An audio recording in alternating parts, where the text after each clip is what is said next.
Hello everyone, welcome to my YouTube channel tricky chemistry basics by Suman Negi.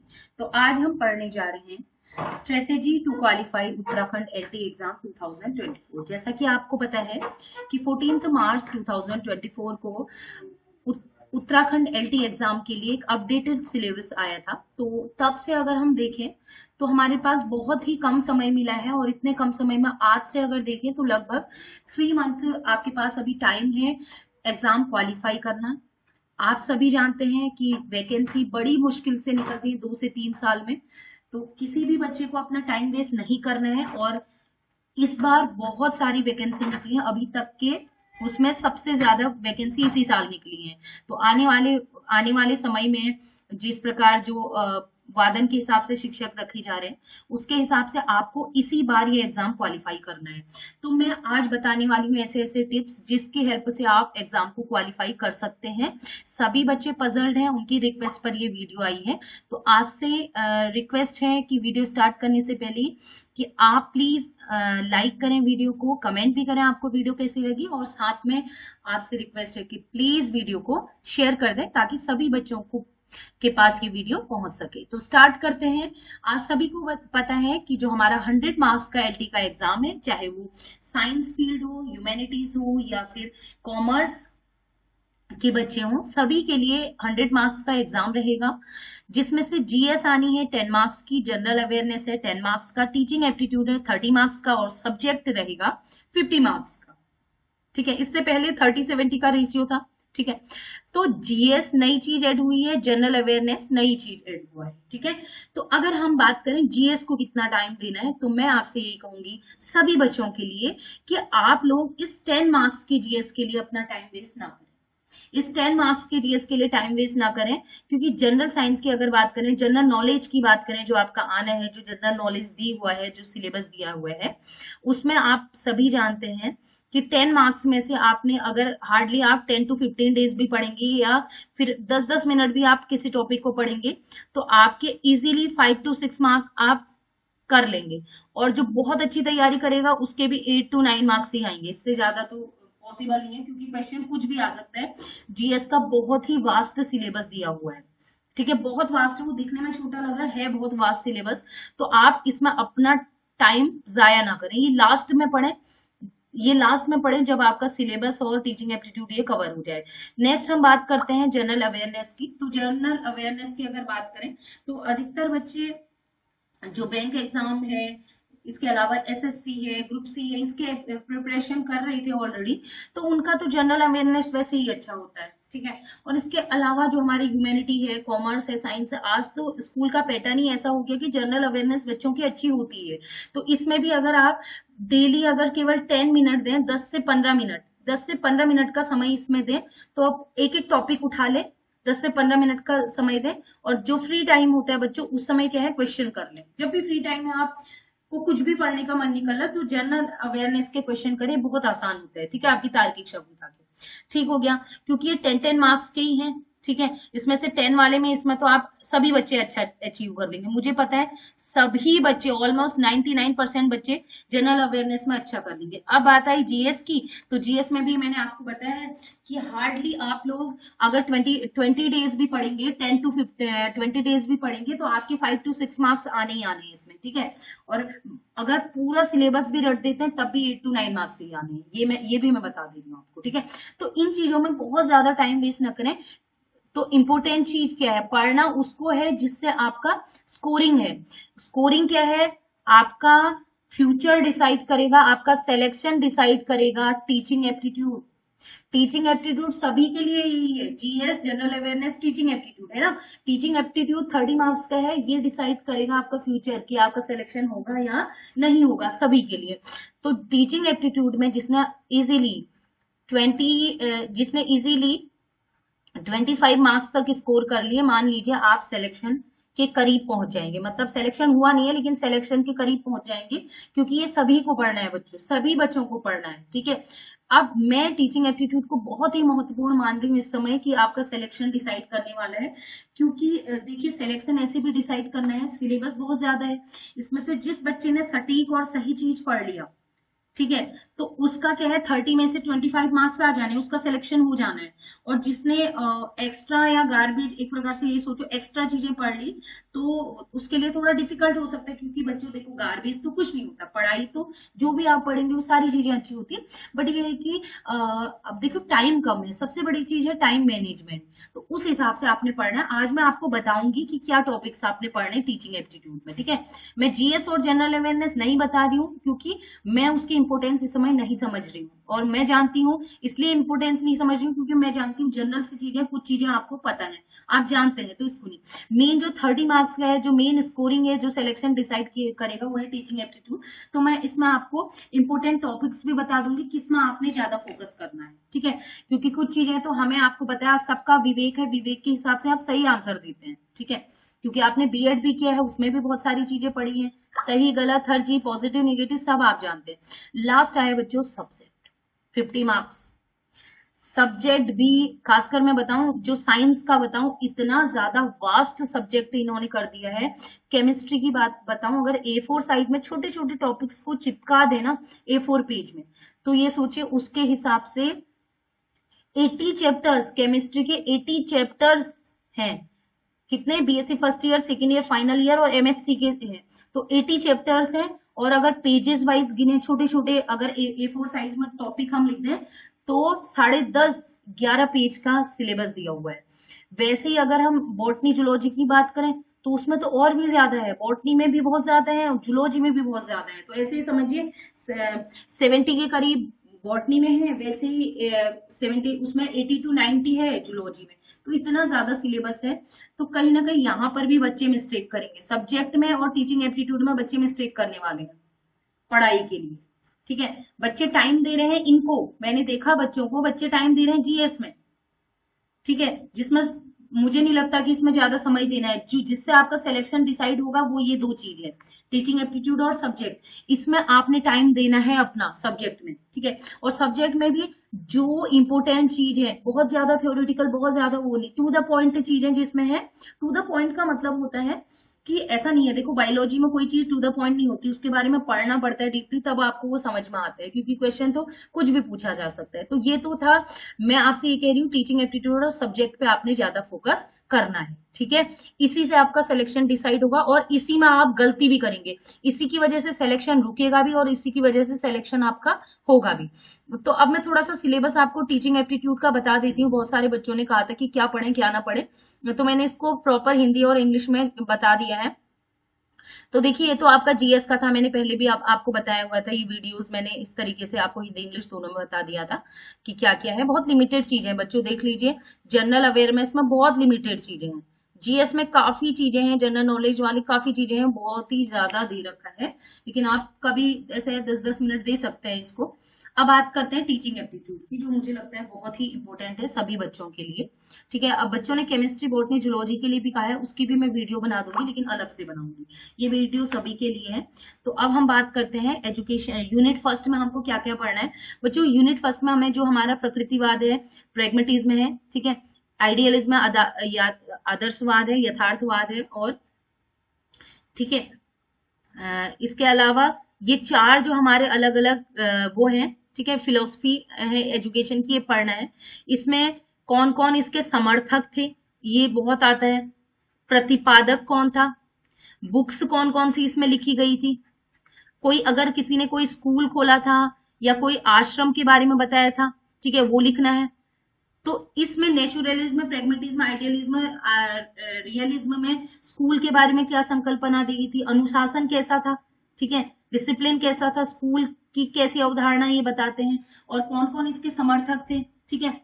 और इसके अलावा इसकी बात करें कि कौन कौन, देखिए कोटेशन की अगर मैं बात करूं बच्चों, कोटेशन को बहुत रटने में मत लगना, कोटेशन एक से दो आएंगी, आ भी सकती है, नहीं भी आ सकती, तो कोटेशन के पीछे मत लगे रहना कि ये किसने कहा था, ये किसने कहा था, इसमें बच्चे टाइम वेस्ट कर रहे हैं, लेकिन इसमें इससे क्वेश्चन 1 to 2 बनेंगे बस, या हो सकता है वो भी ना बने। लेकिन ये जरूर पूछेगा कि जैसे कोई अगर कोई कोट दिया था, जैसे वैसे कोट हो गया, प्रकृति की ओर लौटो, या ऐसे छोटे छोटे कोट है, बड़े बड़े कोट को इनको छोड़ दो आप, ठीक है। नेक्स्ट, एजुकेशन थिंकर्स में आपने जितने भी एजुकेशन थिंकर्स है सभी को पढ़ना है। इसमें इनकी कौन कौन सी इन्होंने बुक्स लिखी थी, ठीक है। कुछ जो शॉर्ट वाले कोटेशन होंगे, जो बहुत जगह आपने बार बार देखे होंगे कोटेशन कुछ, ठीक है, बार बार जो देखे होंगे वो कोट आपने पढ़ने हैं इनके, ठीक है। इन्होंने क्या कहा था, इसके अलावा इनका अनुशासन ये किस विचारधारा से संबंधित है, जैसे ये यथार्थवाद से है, प्रकृतिवाद से है, तो ये जरूर पढ़ लीजिएगा। इसके अलावा इन्होंने कोई स्कूल या आश्रम खोला हुआ था तो उसके बारे में जरूर पढ़ लेना, तो इनका अनुशासन किस प्रकार से था। तो ये कुछ चीजें हैं जो आपने पढ़नी है, जो जरूरी है। इसके अलावा नेक्स्ट इम्पोर्टेंट टॉपिक की अगर बात करें तो कुछ चीजें मैंने लिखी हैं इसमें, जैसे कि ट्रेनिंग, कौन कौन सी टाइप की ट्रेनिंग ट्रेंड में आजकल हो रही है, ठीक है।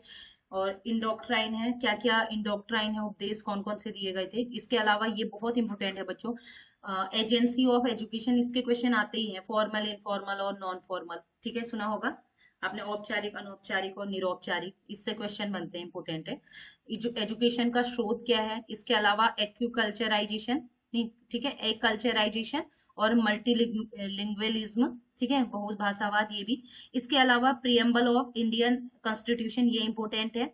इसके अलावा नेक्स्ट है कॉन्स्टिट्यूशनल प्रोविजन फॉर फ्रीडम के लिए क्या क्या प्रोविजन था, न्याय के लिए, समानता के लिए, ये देख लीजिएगा। और इसके अलावा जो इंडियन नॉलेज सिस्टम है, भारतीय जो शिक्षा प्रणाली है, उसके बारे में, ठीक है।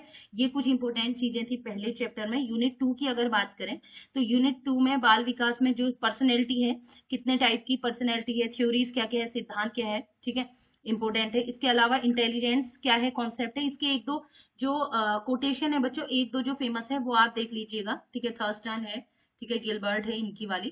इसके अलावा कौन कौन सी थ्योरीज दी गई थी, इंपॉर्टेंट है बहुत ज्यादा। इसके अलावा इंटेलिजेंस को मेजर करने के लिए, मापने के लिए कौन कौन से हम टेक्निक्स, कौन कौन सी मेजरमेंट यूज करते हैं, वो आपने देखना है, ठीक है।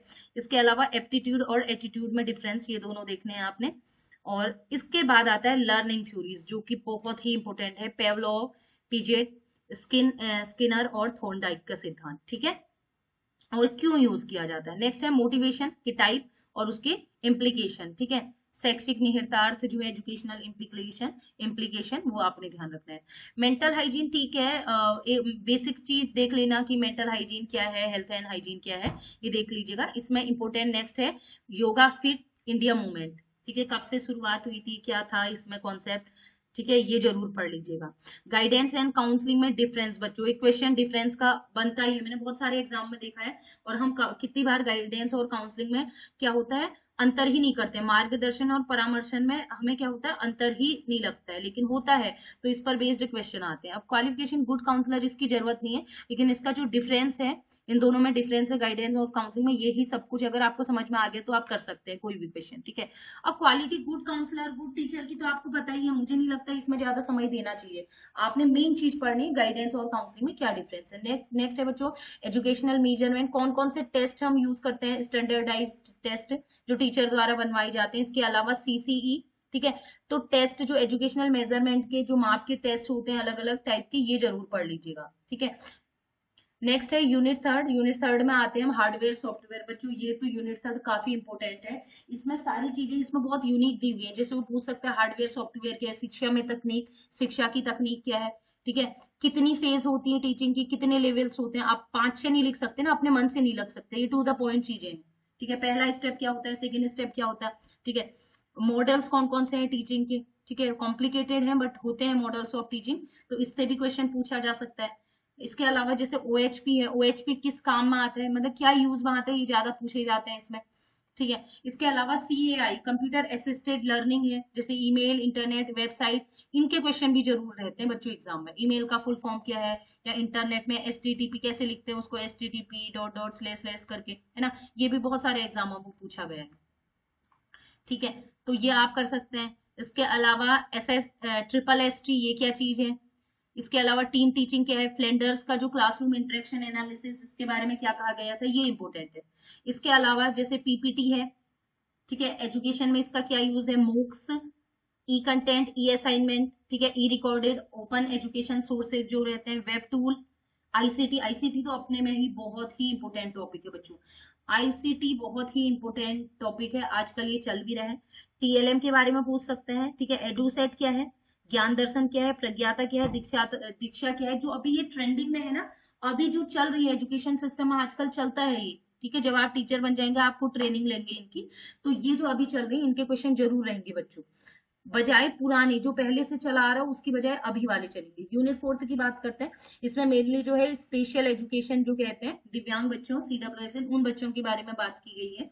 इसके अलावा इसमें क्या है, जो जाति है SC ST OBC, इसमें इसके अलावा हमारे जो जेंडर इक्वेलिटी है, ठीक है, उसके बारे में बात की है, गर्ल्स बॉयज की एजुकेशन के बारे में बात की गई है। इसके अलावा जो बच्चों में डिसेबिलिटीज होती हैं, जैसे कोई बच्चा इंटेलिजेंट है, ठीक है, कोई बच्चा गिफ्टेड चिल्ड्रन है, डेलिक्वेंट चिल्ड्रन है, ठीक है, सोशली इकोनॉमिकली डिसएडवांटेज चिल्ड्रन है, इसके भी क्वेश्चन रहते हैं, IQ लेवल पूछा जाता है इनका खासकर, ठीक है। अब नेक्स्ट बात करते हैं डिसेबिलिटी, इसके नेक्स्ट हम बात करते हैं करिकुलम, उन बच्चों के लिए कैसा करिकुलम होना चाहिए, क्या क्या सुविधाएं हैं, ठीक है, ठीक है, वो हम नेक्स्ट उसमें भी पढ़ेंगे, उनके लिए सुविधाएं इसमें भी बताया। इसके अलावा NEP 2020। अब आया यूनिट 5। यूनिट 5 बहुत बहुत बहुत ज्यादा इंपोर्टेंट है, मतलब मुझे लगता है इन सभी में सबसे ज्यादा इंपोर्टेंट, इन 5 यूनिट में सबसे इंपोर्टेंट यूनिट मुझे यही लग रही है, क्योंकि इसमें जो चीजें है ना बच्चों बिल्कुल टू द पॉइंट, इसमें आपको कोई कहानी नहीं बनानी है। स्कूल एडमिनिस्ट्रेशन बहुत ज्यादा इंपोर्टेंट नहीं है, UGC बहुत इंपोर्टेंट है, NCTE बहुत इंपोर्टेंट है, RCI CARB ये सारे के सारे इंपोर्टेंट टॉपिक है, CABE कैब, ठीक है, ये सारे के सारे NCERT SCERT KVS NVS ये क्या है, टू द पॉइंट चीजें हैं बच्चों, इसमें आप मतलब ऐसा नहीं कोई कहानी बना देंगे। कब आया था, उस समय PM कौन थे, उस समय CM कौन थे, उस समय राष्ट्रपति कौन थे, किसके द्वारा लागू किया गया, फंडिंग किसके द्वारा दी गई, चेयरपर्सन कौन होते हैं, कितने मेंबर होते हैं, कार्यकाल क्या रहता है, किस सन में आया था, कोई प्रावधान भी आया था, क्या क्या भाई, जैसे RPWD एक्ट है, RPWD एक्ट डिसेबल बच्चों के लिए कब आया था, इसमें जब संशोधन किया गया कब किया गया, कौन चेयरपर्सन है, किसके द्वारा बनाया गया, क्या किताब क्या लिखा गया है। इसके अलावा इंपोर्टेंट है Mudaliar commission, Kothari commission, national knowledge system है, सर्व शिक्षा अभियान, रमसा समग्र शिक्षा निष्ठा, ठीक है। इसके अलावा राइट टू एजुकेशन बच्चों ये मैं पढ़ा चुकी हूँ, एक्शन रिसर्च में पढ़ा चुकी हूँ, क्रियात्मक अनुसंधान आप देख सकते हैं वीडियो में, ठीक है, बाकी चीजें भी बची हुई हैं। तो इस प्रकार ये हमारे कुछ इंपोर्टेंट टॉपिक्स हैं। मैं एक सीरीज जैसी बना रही थी, मैं लगातार वीडियो भी बना रही थी, बट आप लोगों का रिस्पांस अच्छा नहीं आया, मुझे ऐसा लगा कि शायद आपको वीडियो अच्छी नहीं लग रही है या आपको वीडियो नहीं चाहिए, इसलिए आप लोगों ने अच्छा रिस्पांस नहीं दिया, इसलिए मैंने वीडियो बनाना बंद कर दिया, क्योंकि बच्चों का रिस्पांस अच्छा नहीं आया तो मुझे भी लगा कि खाली मेहनत जाया हो रही है, इससे अच्छा रहने देते हैं, क्योंकि बच्चों को शायद पसंद नहीं आ रही है वीडियो, है ना। तो चलिए कोई बात नहीं, तो लास्ट में हम बताएंगे कि किस प्रकार आपने इन 3 महीने में एग्जाम क्वालिफाई करना है बच्चों, क्या क्या चीजें आपने अपनानी है कि आपका क्वालिफाई जो सिलेक्शन है वो श्योर हो जाए, ठीक है। अभी भी बहुत टाइम है, 3 महीना बहुत ही ज्यादा होता है सिलेक्शन पाने के लिए। मैंने 2 महीने में एग्जाम क्वालिफाई किया है, मात्र 2 महीने में एग्जाम क्वालिफाई किया है। तो आपको क्या करना है, first understand the exam pattern and syllabus, जो आपको सिलेबस दिया है उसको समझना है, यही मैंने बताया था ना, सब नहीं पढ़ना है। अब टीचर का क्या रोल है, अब आपको, आप स्कूल पढ़ाते भी होंगे, आपने ट्यूशन भी पढ़ाया होगा, आपने बीएड में भी सीखा होगा, तो टीचर्स का रोल तो पढ़ने की जरूरत ही नहीं है ना, किसी भी फील्ड में नहीं। क्या टीचर्स का रोल आपको पता है, टीचर्स को उदारवादी होना चाहिए, बच्चों के लेवल के हिसाब से पढ़ाना चाहिए, बच्चों को डांटना नहीं चाहिए, ये सब तो चीज आपको जानते हैं, तो इसमें टाइम वेस्ट करके कोई फायदा नहीं है, ठीक है। इसीलिए मैंने आपको सिलेबस समझाया कि आपको क्या पढ़ना है क्या नहीं पढ़ना है, ठीक है। और एग्जाम पैटर्न देखो, एग्जाम पैटर्न उसने दे दिया है 10 10 30 50, ये एग्जाम पैटर्न आपको पता हुआ है, तो आपको सिलेबस को उस हिसाब से पढ़ना है, जो इंपोर्टेंट टॉपिक्स हैं उन पर ज्यादा ध्यान देना है सिलेबस को, ठीक है। पूरा सिलेबस पढ़ के भी कोई फायदा नहीं है अगर आपने इंपोर्टेंट चीज नहीं पढ़ी और वैसी चीजें पढ़ दी जो कुछ आने वाला नहीं है, ठीक है। स्टडी शेड्यूल, ये तो सबसे इंपॉर्टेंट जो है अभी तक जो मैंने बताया उसमें है, सेकंड टॉपिक, सेकंड जो है क्रिएट अ स्टडी शेड्यूल, आपको ये पता होना चाहिए 3 महीने आपके पास है, ठीक है, 3 महीने हैं। अब उस 3 महीने में आपको क्या करना है, मैंने लिख दिया, इस 3 महीने में 90 दिन है, अभी 3 महीने कम लग रहे थे, 90 दिन है आपके पास, और 90 दिन में भी कहें तो एक दिन में 24 घंटा होता है, तो आपके पास अभी भी 2160 घंटे हैं। अब ज्यादा लग रहा है ना, 2160 आवर्स हैं अभी पढ़ने के लिए आपके पास। और अगर मिनट के हिसाब से कहें, मिनट के हिसाब से कहें तो 1,29,600 मिनट है आपके पास अभी पढ़ने के लिए। तो आप मिनट्स को छोड़िए भी तो कितने घंटे हैं, 2160 आवर्स, आप कितना पढ़ सकते हैं इसमें, वो आप पर डिपेंड करता है कि आप पढ़ाई को पैनिक तरीके से ले रहे हैं या आप पढ़ाई पर ध्यान दे रहे हैं, क्योंकि यही 3 महीने में आपकी कहानी बनने वाली है। या तो आपको पार लग जाओगे या फिर पार नहीं लग पाओगे, तो जिंदगी बहुत मुश्किल हो सकती है आगे। इस बार सिलेक्शन लेना है तो लेना है, ठीक है। तो आपने क्या करना है, स्टडी शेड्यूल बनाना है कि इतना मैंने टीचिंग एप्टीट्यूड पढ़ना है आज, ठीक है। पेडागोजी इतनी पढ़नी, ये टॉपिक आज मैंने फिनिश कर देना है। सब्जेक्ट में जैसे आपके हमारे बॉटनी, जूलॉजी, केमिस्ट्री है, तो आपने कहा बॉटनी में ये चैप्टर पढ़ूंगा, जूलॉजी में ये चैप्टर पढ़ूंगा, केमिस्ट्री में ये चैप्टर पढ़ूंगा, और अगर ये नहीं पढ़ा तो मैं सोऊंगा भी नहीं। इस तरीके से करना है। आपने डिसाइड कर देना, चाहे आधा चैप्टर मैंने फिनिश करना है आज के दिन, तो आधा करना है तो करना है, और वो कंप्लीट नहीं हो रहा है तो आप सोइए भी मत, क्योंकि हम आधे से ज्यादा मैं देखती हूँ बच्चे टाइम वेस्ट करते हैं। तो 2160 घंटे अभी भी हैं आपके पास, तो आपने क्या करना है, अपना टीचर जो पढ़ाई करनी है, जो टॉपिक पढ़ने हैं, ठीक है, उसको उसके लिए शेड्यूल बना दो। मैंने पहले भी बोला था, जो टॉपिक आपको समझ में आते हैं पढ़िए, वही एक्स्ट्रा जो जो आपको कभी नहीं आए ना, बहुत मेहनत करने के बाद भी समझ नहीं आए, उन टॉपिक्स को छोड़ दीजिए। उससे फायदा ये होता है कि क्या है, उससे 1 या 2 क्वेश्चन बनेगा, और उसको करने के चक्कर में जो आपको आता है उसमें भी आप टाइम वेस्ट कर रहे हैं। तो केवल वो चीज पढ़िए जिसको आप कर सकते हैं, कुछ कुछ चीजें आप स्किप कर सकते हैं, छोड़ सकते हैं, जो भी कि आपको बहुत डिफिकल्ट रहती है। नेक्स्ट है focus on basics and fundamentals, ठीक है। जो आप पढ़ रहे हैं बच्चों, उसके बेसिक्स आपको पता होना चाहिए। ये नहीं कि आपने पढ़ दिया, पढ़ ले गए, उसके बेसिक्स, उसके बीच कहानी क्या है, ठीक है।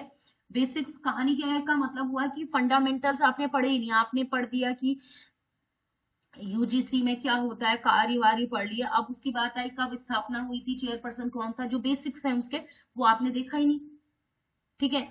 तो यही मैं आपको कह रही हूँ, आपने प्रेगमेटिज्म पढ़ा, उसका अनुशासन कैसा था, समर्थक कौन थे, बेसिक चीजें जो वो पढ़ा ही नहीं, तो क्या फायदा होगा, है ना।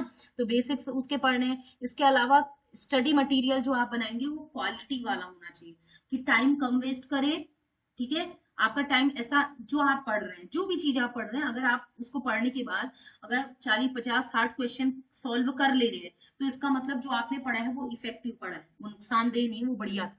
कुछ वीडियो ऐसे ऐसी होती है, जैसे मेरी भी थी, लेंदी थी, लेकिन जैसे आरटी का मैं एग्जांपल दे रही हूँ, आरटी की जिसने वो वीडियो देखी, उसके बाद मुझे नहीं लगता वो दूसरी की वीडियो देखने की जरूरत होगी, उसमें मैंने सब कुछ कवर कराया था। और आपको पता है कि एग्जामिनर हर बार नए बैठते हैं, जो पैटर्न जो आपका एग्जाम बनाते हैं, ठीक है, जो पेपर बनाते हैं। तो आप ये नहीं कह सकते कि इंपोर्टेंट चीज क्या है, जो एग्जामिनर के मन में आएगा वो चीज इंपोर्टेंट है, ठीक है। तो यूज क्वालिटी स्टडी मटेरियल। आप जो भी नोट्स बना रहे हैं, ठीक है, जो भी आप वीडियो देख रहे हैं उसमें से आप नोट्स बना रहे हैं, तो क्वालिटी मटेरियल आपने प्रिपेयर करना है, ठीक है, जो कि क्या हो, इफेक्टिव हो। और ये आप खुद भी जानते हैं क्या चीज इंपोर्टेंट है क्या नहीं। और बहुत इंपोर्टेंट है, आप देखिए प्रीवियस पैटर्न बदला हुआ है, आप सभी को पता है, तो आप केवी है, इसके अलावा बिहार है, ठीक है, राजस्थान है, दिल्ली है, यूपी है, वहां जो एग्जाम, इसके अलावा उत्तराखंड में जो एग्जाम हुए हैं, उन पेपर्स को लीजिए और उनको सॉल्व कीजिए, प्रीवियस ईयर के पेपर, माना कि पैटर्न बदल लिया, कोई दिक्कत नहीं, तो प्रीवियस ईयर्स के पेपर सॉल्व कीजिए। इसके अलावा अगर मैं बात करूं कि जो उत्तराखंड जीएस है और ये आए हैं, तो उसके लिए जो भी आपके उत्तराखंड बेस्ड एग्जाम हुए हैं, ठीक है, समूह ग के, उसमें आप देख लीजिएगा, जीएस को अगर सॉल्व करना है तो उन उन क्वेश्चंस को हल कर लीजिए, उसी में से बन जाएगा आपका पेपर, ठीक है। चलिए नेक्स्ट है take mock test and assessment. मुझे तो लगता है कि किसी भी एग्जाम को क्वालिफाई करने के लिए अगर आपने मॉक टेस्ट ज्यादा से ज्यादा लगाए, ज्यादा से ज्यादा एमसीक्यूज बेस्ड क्वेश्चन किए, अपना असेसमेंट किया कि 100 क्वेश्चन थे, 100 में से मैंने 80 कर लिया, तो आप समझ लीजिए आप किस लेवल पे हैं। मतलब ये सोचिए आपका एग्जाम में आ रहे हैं इतने मार्क्स, तो जितने ज्यादा एमसीक्यूज लगाएंगे, मॉक टेस्ट लगाएंगे, असेसमेंट होगा, उतना अच्छा आप रिजल्ट देंगे। जिस भी टॉपिक को पढ़ रहे हैं उस टॉपिक को पढ़िए, टॉपिक को पढ़ने के बाद क्या कीजिए, मॉक टेस्ट लगाइए। टॉपिक थोड़ा भी पढ़ेंगे, मॉक टेस्ट ज्यादा लगाइए, जितनी ज्यादा हो सके हर टॉपिक के मॉक टेस्ट ज्यादा से ज्यादा लगाएं। डेफिनेटली आपका रिजल्ट अच्छा होगा, आपको कॉन्फिडेंस आएगा, आपको अब ये भी पता चलेगा मैं कितनी तैयारी कर पा रहा हूँ, जो पढ़ रहा हूँ मेरा कितना लेवल में मैं पहुंच गया हूँ। खाली कुछ बच्चे पढ़ते रहते हैं बस, एमसीक्यूज लगाते नहीं है, तो उनके लिए दिक्कत होती है। आपको पता है आजकल तो गूगल है, इसके अलावा एमसीक्यूज मैं भी करवा ही रही थी, आपका रिस्पॉन्स नहीं आया, तो इसलिए फिर मैंने थोड़ा सा रोक दिया था। और आप लोग अच्छा रिस्पॉन्स करेंगे तो मैं दोबारा करूंगी, लेकिन ये डिपेंड करता है, देखते हैं इस वीडियो को कैसा रिस्पॉन्स मिलता है। ये वीडियो को अच्छा रिस्पॉन्स मिलेगा तो आपकी जो क्लासेस में प्रोवाइड कर रही थी, मेरा मटेरियल बच्चों में बहुत जगह से इकट्ठा करके वो मटेरियल बना रही थी, तो आपको अच्छा मटेरियल मिल रहा था, एमसीक्यूज अच्छे मिल रहे थे, शायद आपने थोड़ा सा वैल्यू नहीं की उस चीज की। चलिए कोई बात नहीं। तो अगर अच्छा रिस्पॉन्स रहा इस वीडियो को तो डेफिनेटली वो मैं कंटिन्यू करूंगी। ठीक है, अभी बहुत टाइम है बच्चों आपके सिलेक्शन के लिए। नेक्स्ट है रिवीजन एंड रिव्यू। मैं तो कह रही हूँ जिस टॉपिक को आप पढ़ रहे हैं, ठीक है, अगर आप एक महीने में 10 से 15 चैप्टर पढ़ रहे हैं, उसके बाद एक बार रिवाइज लगाइए। और ना भी हो तो मंडे से लेके सैटरडे तक एक बार जितने भी टॉपिक्स कवर हो रहे हैं कवर कीजिए। और संडे को ज्यादा कुछ नहीं, एक बार सरसरी निगाहों से उसको पढ़ लीजिए जो कुछ भी पढ़ा है। ठीक है, रिवीजन लगाना बहुत जरूरी है। उसके अलावा जो बहुत जरूरी है बच्चों, हेल्दी डाइट लीजिए।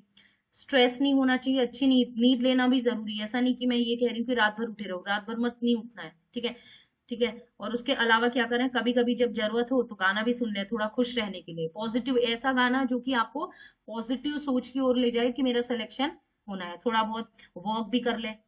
ठीक है, अच्छा खाना खाएं।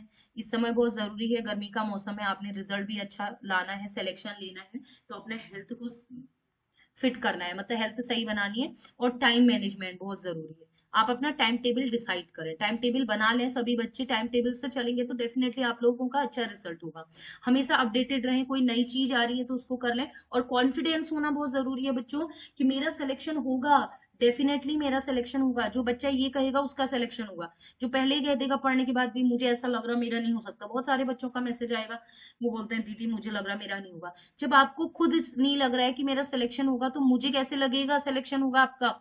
जो बच्चा खुद पढ़ रहा है वो कह रहा है कि मेरा सिलेक्शन नहीं होगा, तो टीचर कैसे कह देगा सिलेक्शन होगा, है ना। आपको खुद में कॉन्फिडेंट रहना है और कहना है कि मेरा सिलेक्शन होगा, मैं मेहनत करूंगी, मैं मेहनत करूंगा। ठीक है, इसके अलावा बाकी मैं आपको गाइड कर ही रही हूँ जहां पर भी जितना भी हो पा रहा है जॉब के साथ में। फिर भी आप लोगों को जब भी फोन आता है, फोन भी मैं पिक कर लेती हूँ, जितना भी हो सकता है उतनी हेल्प मैं आप लोगों की कर रही हैं। लेकिन देखो, जब तक आप अपनी खुद की हेल्प नहीं करेंगे दूसरा कोई आपका हेल्प नहीं कर सकता। मेरी जॉब लग चुकी है, एलटी रही, फिर मैं लेक्चरर रही, और उसका रीजन है कि मैंने भी मेहनत करी है। ठीक है, तो आप लोग भी मेहनत करेंगे, आपका भी सिलेक्शन होगा।